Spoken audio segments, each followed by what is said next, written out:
ड्रामे की स्टार्टिंग में ही हमें हमारे हीरो जिंग चियान को दिखाया जाता है, जो कि एक लड़की को पैसे दे के कह रहा था कि तुम्हें पता है ना कि आगे को क्या करना है। वो भी कह देती है कि बिल्कुल आपकी गर्लफ्रेंड बनने का ही प्रिटेंड करके रहने के लिए आपके घर पे जाना है। वो कह देता है रॉन्ग। हाँ, मेरी गर्लफ्रेंड बनने का प्रिटेंड तो करना है, लेकिन खुद को हेट करवाना है मेरे पेरेंट्स से। वो मेरी शादी करवाना चाहते हैं और मैं करना नहीं चाहता हूँ। और तुम उनकी ऐसी डॉटर इन लॉ बन के दिखाओगी कि वो तंग आके कभी मुझसे शादी का नाम लेंगे ही नहीं। ये तो फ़ौरन से ही मान गई थी कि ठीक है ठीक है। अभी फ़िलहाल के लिए तो इसे 1 मिलियन जुआन उसने दे दिए थे कि बाकी के बाद में पैसे मिलेंगे। इसने डिसाइड करके रखा था कि अगर मुझे पैसे मिल गए तो फिर मैं अपने लिए घर बाय कर लूँगी। ये एक पुअर फैमिली से बिलोंग करती है ना। जिंग चियांग नेस्टी से अपने ही पेरेंट्स से मिलवाने के लिए लेके आ गया था। ये मन में सोचती है कि वैसे ये जो अमीर फैमिलीज होती हैं वो तो गरीब लड़कियों को बिल्कुल भी पसंद नहीं करती हैं, तो इसलिए उन्हें बताने लगी थी कि मेरे मॉम डैड फार्मिंग करते थे।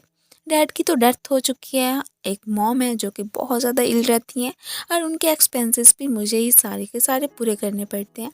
उनकी रिस्पॉन्सिबिलिटी ऐसे समझे कि मुझ पे ही है। ये सब बताते बताते थोड़ी बहुत इमोशनल भी हो गई थी। अब ये खुश हो रहा होता है कि अब तो पक्का पक्का मॉम डैड इससे हेट करने लगेंगे, लेकिन ये सारी बातें सुनते ही मॉम भी इमोशनल हो गई थी कि ये बेचारी लड़की कितने सारे दुख बर्दाश्त करके आई है ना, चलो इसे अपने घर पे ही लेके चलते हैं। अब इसका सारा प्लान ही चौपट होके रह गया था कि ये क्या बात हुई, तुम्हारे मॉम डैड ने तो कोई ख़ास रिएक्शन दिया ही नहीं है, उल्टा मुझे घर पे ही बुला रहे हैं। इस तरह से तो मैं अपने पैसे कैसे ले पाऊँगी, अपना मिशन कैसे कंप्लीट कर पाऊँगी। जैसे ही घर पे आती है तो यहाँ पे गिफ्ट्स वगैरह ही मॉम डैड ने लेके रखे हुए थे। अब मन में सोचती है कि वैसे इन्हें गोल्ड डिगर्स लड़कियां तो बिल्कुल पसंद नहीं होंगी। सारे के सारे गिफ्ट्स लेने के बाद ही कहने लगी थी कि अगर आपके पास कुछ और भी है देने को तो बिल्कुल दे सकते हैं।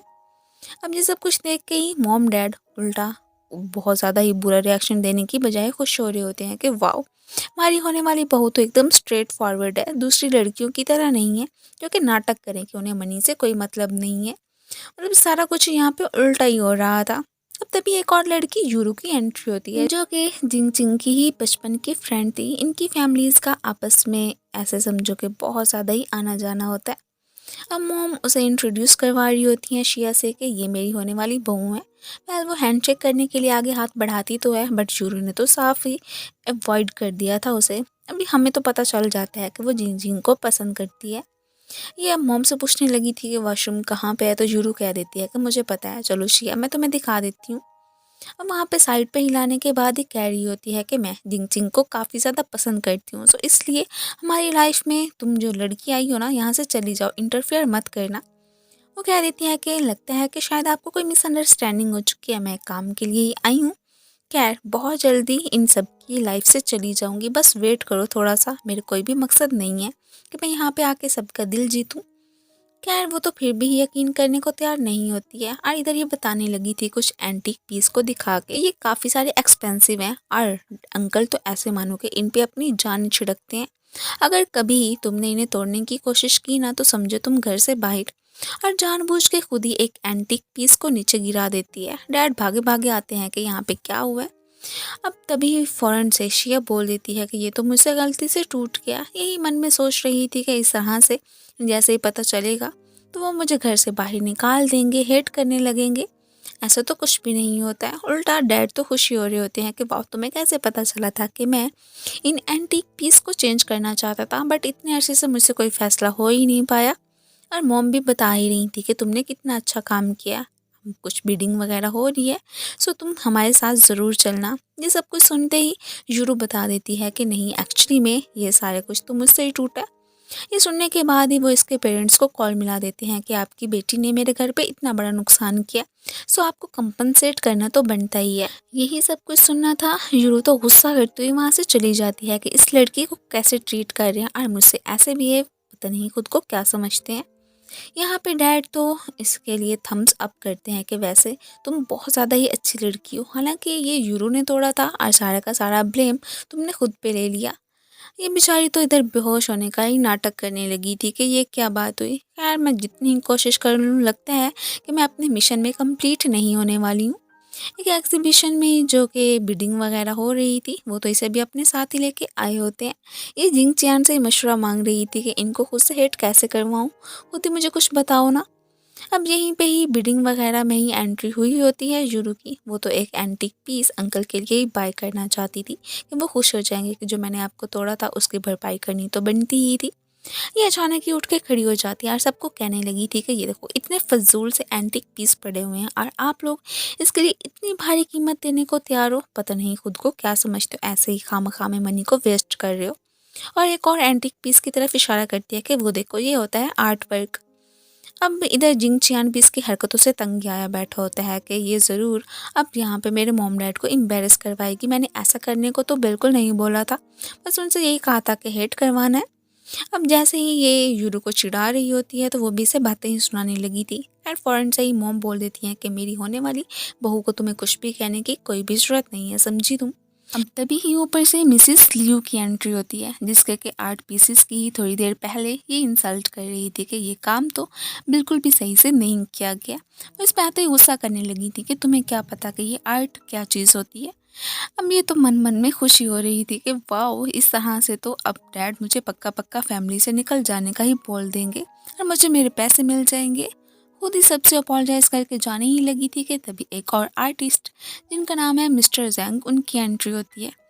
वो तो इसे रोक के यही कहने लगे थे कि वाह, तुमने तो एक आर्ट को काफ़ी अच्छे से पहचाना है। ये मेरे स्टूडेंट्स ने बनाए थे, अब मुझे पता चला है कि उसकी आर्ट कोई ख़ास नहीं है। जल्दी जल्दी में बनाने के चक्कर में देखो इसने सब कुछ एक गड़बड़ी कर दी है। वो तो उल्टा अपनी ही स्टूडेंट को डांटने लगे थे। अब जिस आर्ट पीस की इसने तारीफ की थी वो तो मिस्टर जैंग ने ही बनाया था और अपना बनाया हुआ आर्ट पीस तो मिस्टर जैंग ने इसे गिफ्ट ही कर दिया था, जो कि अंधेरा होते ही जल भी उठता है। ये सब कुछ देख के डैड और मॉम तो एकदम बहुत ज़्यादा ही ऐसे मानो कि खुशी के मारे खिली उठे हों। घर पे आते ही मॉम कह रही होती है कि तुम्हें आर्ट के बारे में इतना सब कुछ कैसे पता था, आज तो तुमने बस कमाल ही कर दिया। खैर बहुत हो गया, जाओ तुम अपने रूम में जाके रेस्ट कर सकती हो। इन्होंने उसके लिए एक रूम अलग से ही अरेंज कर दिया था। ये सुनते ही शिया को शरारत सूझती है, फौरन से कह देती है कि वैसे अंकल एंड आंटी मुझे अलग रूम में सोने की कोई ज़रूरत नहीं है, मैं तो जिंग चियांग के रूम में ही स्टे करूँगी। मैं यही सोच रही थी कि बोल्ड लड़कियां किसे पसंद होती हैं, वो तो मुझे खुद ही घर से निकाल देंगे। लेकिन उल्टा वो खुशी हो रहे होते हैं कि ये तो अच्छी बात है, तुम दोनों के बीच अंडरस्टैंडिंग बढ़ जाएगी और हमें जल्द से जल्द पोता या पोती भी तो चाहिए ना। अब ये रात को ही इसके कमरे में आके गुस्सा करने लगी थी कि तुमने तो कहा था कि तुम्हारे मॉम डैड बहुत ज़्यादा ही ट्रेडिशनल है, और अब क्या हुआ, जो भी बात करती हूँ उसका तो असर उल्टा ही हो रहा होता है। मॉम के आने की आहट सुन के फौरन से ही दोनों बिस्तर में घुस गए थे। ये देखते ही वो वहाँ से चली जाती हैं इससे पहले कि उठते, तभी ऊपर से डैड की भी एंट्री हो ही गई थी। खैर वो भी इन दोनों को साथ में देख के वहाँ से चले जाते हैं। अभी उनसे छुटकारा पाया ही नहीं था कि मेड इन्हें कुछ सूप वगैरह देने के लिए पहुँच आई थी। अब ये गुस्सा कर रहा होता है कि ये क्या मुसीबत है, यहाँ पे बंदा चैन की नींद सो भी नहीं सकता है क्या। रात को वो तो फर्श पे ही सोया हुआ था और ये उसके बेड पे पूछ लेती है कि आखिर को ऐसी तो कोई चीज़ होगी ना कि जिसे के लेके तुम्हारे डैड काफ़ी ज़्यादा भड़क जाएंगे। प्लीज़ मुझे खुद ही कोई आइडियाज़ दे दो, मुझे तो लग रहा है कि मैं एक पैरेलल वर्ल्ड में ही आ गई हूँ, जो भी करती हूँ वो उल्टा ही हो जाता है। तुम्हारे मॉम डैड मुझसे हेट करने की बजाय उल्टा दिन ब दिन ही मुझसे लव करते जा रहे हैं और इस तरह से तो मेरा यहाँ से निकलना आसान नहीं होगा और तुम भी कभी भी अपने मिशन में कामयाब नहीं हो पाओगे। वो आइडिया देते हैं कि वैसे एक मिस्टीरियस सा बॉक्स है जो कि डैड स्टडीज़ रूम में ही रखते हैं। अगर वो जाके तुमने ले लिया या फिर उसे कोई नुकसान पहुंचाया तो हो सकता है कि अब की बार पक्का पक्का डैड तुम्हें घर से निकाल दें। ये फ़ौरन से ही स्टडी रूम में आके उसे ढूंढने ही लगी थी कि पीछे से डैड आके पूछते हैं कि यहाँ पे क्या कर रही हो। ये बता देती है कि मुझे एक एयरलूम के बारे में ही बताया था जिंग चियान ने, पता नहीं आपने कहाँ पे रखी हुई थी, वही ढूंढने के लिए आई थी। तो डैडू से वही वाला बॉक्स पकड़ा देते हैं। अब यही बता रहे होते हैं कि वैसे आज तक हमारी जनरेशन में से कोई भी इसे खोल नहीं पाया है। हमारे जो आबा व अजदाद थे उन्होंने कहा था कि जिसने भी ये बॉक्स खोल दिया वही उसकी डेस्टिनी हमारी फैमिली से ही बनी होगी, वही लड़की हमारे घर की बहू बनेगी। ये सुनते ही अचानक ही फिसल के ये गिर जाती है। ये गिरती तो नहीं है लेकिन हाँ, बॉक्स ज़रूर टूट गया था। शोर की आवाज़ सुन के जिंग चियान भी अपने रूम से बाहर आ गया था। अब ये मन में खुश हो रही होती है कि अब तो पक्का पक्का डैड ने मुझे घर से बाहर निकाल ही देना है, अब तो कोई चॉइस नहीं बच गया। लेकिन अचानक की मॉम कह देती है कि ये बॉक्स टूटा नहीं है बल्कि खुल चुका है। ये सुनते ही हम डैड तो खुश हो गए थे कि वाओ, हमारी फैमिली की होने वाली डॉटर इन लॉ कोई और नहीं बल्कि तुम ही हो। पहले मैं डाउट में था लेकिन अब मुझे कन्फर्म हो गया है कि हमारी डेस्टिनी तुमसे ही जुड़ी हुई है। ये अब जिंग चियांग से कह रही होती है कि देखा तुम्हारी वजह से फिर से सारा काम उल्टा पड़ गया, अब बताओ मुझे पैसे चाहिए, मैं इनसे कैसे छुटकारा हासिल करूं। इधर मॉम बता रही होती हैं कि हमारे ऑफिस में एक मीटिंग होने वाली है, उसमें भी बिडिंग है, सो क्यों ना ये हमारे लिए लकी स्टार बन गई है, हम वहाँ पे शिया को भी चलने को बोले। सो अगले ही दिन ऑफिस में इसकी भी एंट्री हो ही गई थी। सुबह ही लाए होते हैं तो इसे तो काफ़ी ज़्यादा ही नींद आ रही थी। डैड ने आके अपनी होने वाली बहू को सबसे इंट्रोड्यूस करवा दिया था। सो फाइनली इनकी बिडिंग स्टार्ट हो ही गई होती है। अब जैसे ही सारे लोग यहाँ पे बोलियाँ बोल रहे थे, इधर ही बोलियां लगाने के लिए इन्होंने अपनी ही डॉटर इन लॉ को ही बिठाया होता। इन दी एंड जो कि इन्हें ज़मीन चाहिए थी वो तो दूसरी पार्टी ही जीत जाती है। यही सब कुछ देख के कंपनी के बाकी सारे शेयर होल्डर्स डैड को ही बातें सुनाने लगे थे कि ये क्या बात हुई, आपकी होने वाली बहू की वजह से हमारी यहाँ पे ज़मीन हाथों से निकल गई, अब हम क्या करेंगे, आपको तो इधर यहाँ पे लाना ही नहीं चाहिए था। डैड खुद भी थोड़े से निराश लग रहे होते हैं। ये उनसे अपोलोजाइज़ कर दिया, इससे तो ये सब कुछ जानबूझ के ही किया था। ये कह रही होती है कि अगर आप मुझे यहाँ से निकालना चाहते हैं तो मैं चुपचाप चली जाऊँगी। थोड़ा बहुत इमोशनल होने का नाटक भी करने लगी थी। तभी ऊपर से मॉम की एंट्री होती है कि क्या आपने अभी अभी न्यूज़ देखी है। एक्चुअली में अच्छा ही हुआ कि हम ये वाली लैंड जीत नहीं पाए। आपको पता इस तरह से तो हमें पैसों का नुकसान हो जाना था।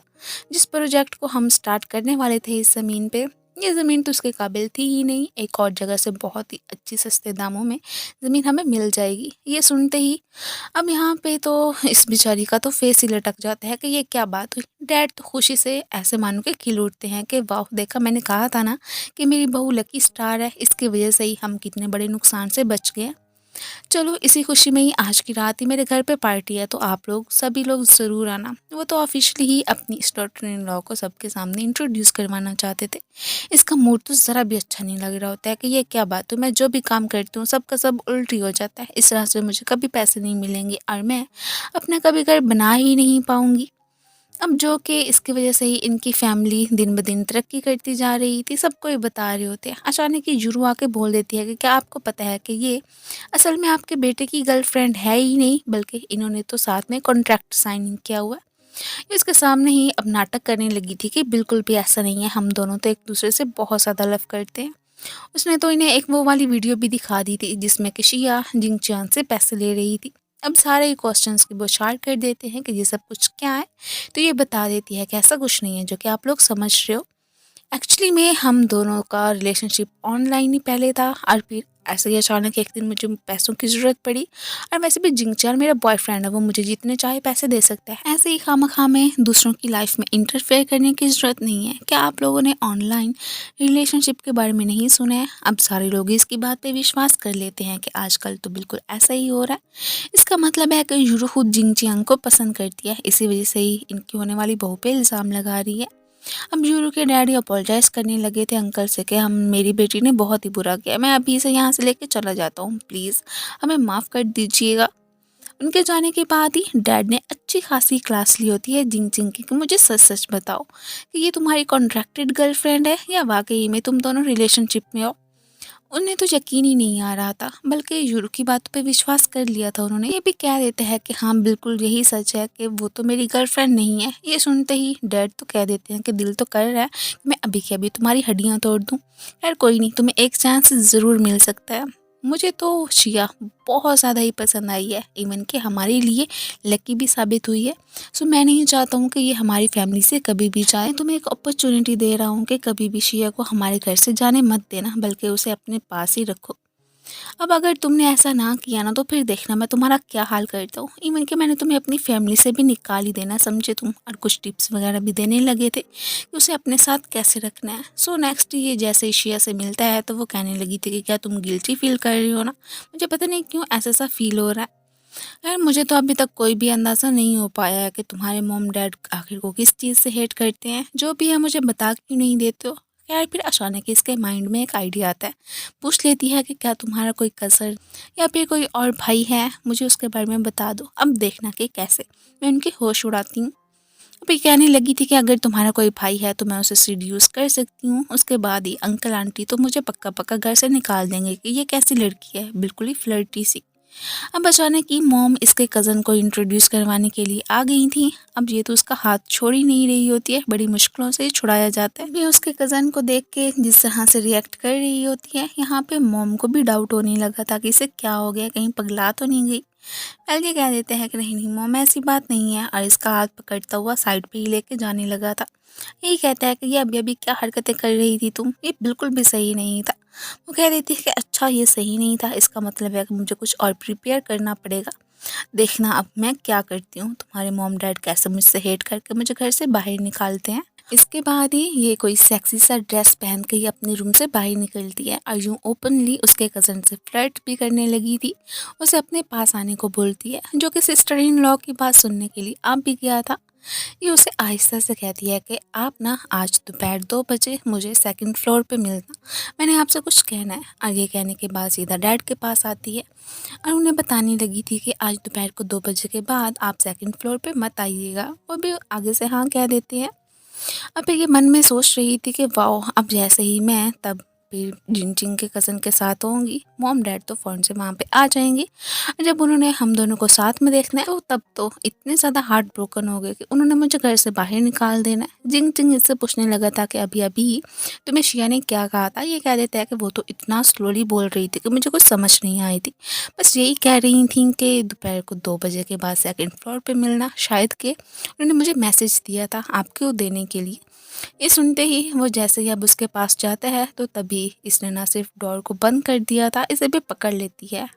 खुद की आइज़ को तो उसने कवर किया होता है, ये बेचारा कुछ बोलने की कोशिश करता, वो इसका मुंह भी बंद कर देती है कि नहीं कुछ भी बोलने की ज़रूरत नहीं है, मैं हूं ना तुम्हारे साथ। इसी बीच ही दोनों एक दूसरे के ऊपर भी गिर ही गए थे। इधर मॉम डैड और कज़न से पूछ रहे होते हैं कि तुम्हारा वो जिंगचियान और सिस्टर इन लॉ कहाँ पे है।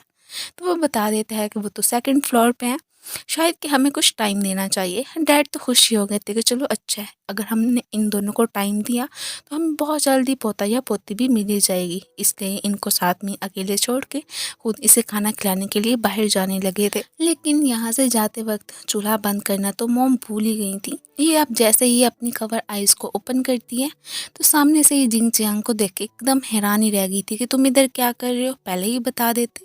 कहते कि तुमने कोई मुझे मौका दिया था, मैं कैसे बताता, मेरे मुंह को तो कवर ही कर दिया था तुमने।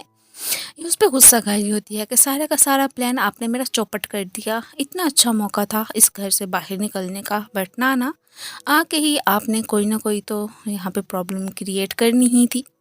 मैं बाहर जाने की कोशिश करता है बट डोर तो लॉक ही होके रह गया था। ये नोट कर दिया कि इसका फ़ोन जिसकी की बैटरी ख़त्म हो गई थी। अब ये बाहर निकलने की खुद से पूरी ट्राइयां कर रहे थे, अचानक ही पूरे घर में ही चूल्हा ऑन था तो आग लग जाती है। इतना ज़्यादा धुआं होके रखा था कि इनका सांस लेना भी मुश्किल हो रहा था। अब जिंग चियांग इसे बाहर निकालने की कोशिश करते हैं कि जैसे तैसे करके, ये तो बच्चा है। मॉम डैड भी आ गए थे कि हमें पड़ोसियों के थ्रू मालूम हुआ था कि हमारे घर में आग लग गई है।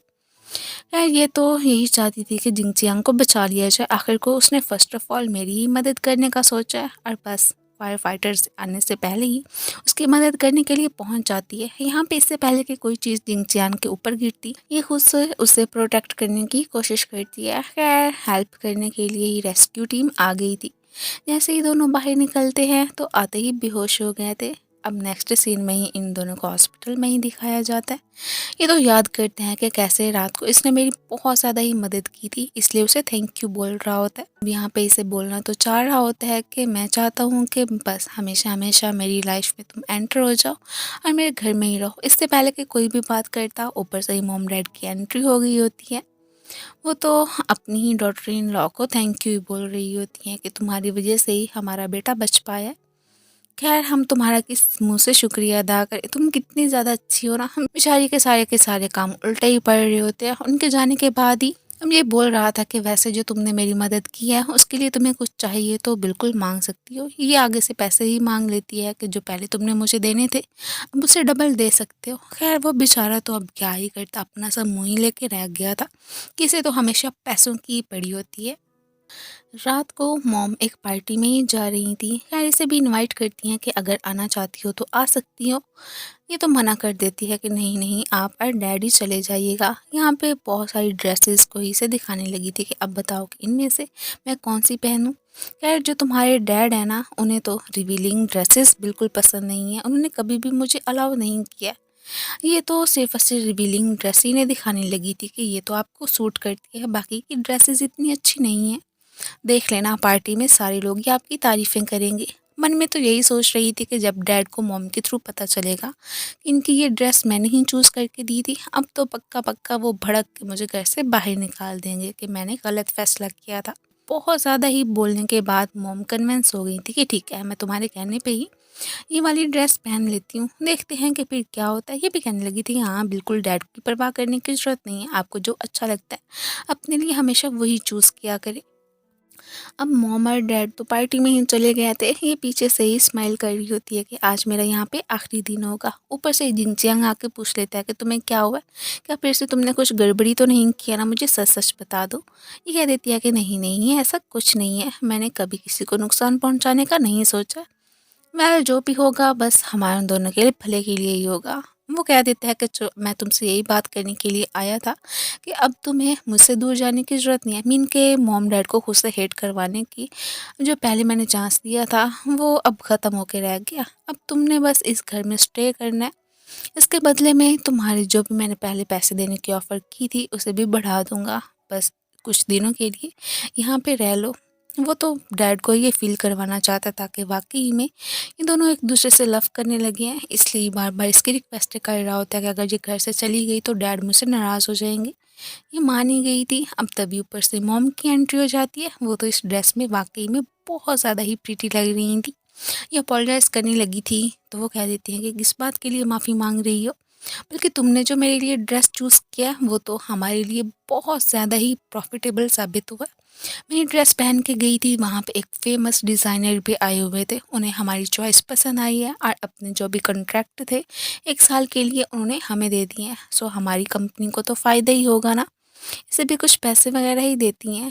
खैर यहाँ पे ये सब कुछ सुनने के बाद ये भी खुश हो गई थी कि चलो मुझे अब, जैसे कि जिंगचान ने कहा था, इस घर से जाने की भी ज़रूरत नहीं है। खैर जब जिंगचांग इससे पूछते हैं कि मॉम तुम अकेले में क्या बात कर रही थी, तो ये कह देती है कि वो वैसे तो मुझे घर से निकालना चाहती थी, बट मैंने काफ़ी सारी रिक्वेस्टें की हैं कि मैं इस घर में रहना चाहती हूँ, मुझसे गलती हुई है तो माफ़ कर दे। सो इस तरह से ही उन्होंने मुझे यहाँ पे रहने की इजाज़त दे दी है। ये सुनते ही वो खुश हो गया था। यही कह रहा होता है कि ठीक है, अब से तो मैं तुम्हारे पैसे डबल कर दूँगा। अब जैसे ही यहाँ पे पैसों की बात कर रहे थे, इनकी सारी की सारी बातें मॉम ने सुन ली होती हैं। अब उन्हें अंदाज़ा हो गया था कि ओह! तो इसका मतलब है कि वाक़ई में यूरू सही कह रही थी। ये दोनों ही कपल होने का प्रिटेंड कर रहे थे और हमें इस बारे में इन्होंने बताया तक नहीं।